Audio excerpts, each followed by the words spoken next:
খুতবা দিতেন রাসূলে আকরাম, যাকে ধরে খুতবা দিতেন রাসূলে আকরাম।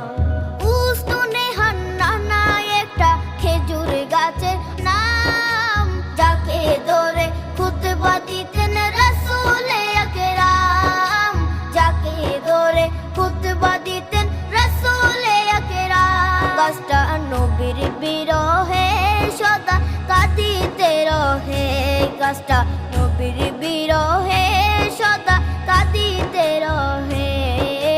হতবাক হই দেখে যত সাহাবায়ে কেরাম, হতবাক হই দেখে যত সাহাবায়ে কেরাম। নবী রহমতে আলম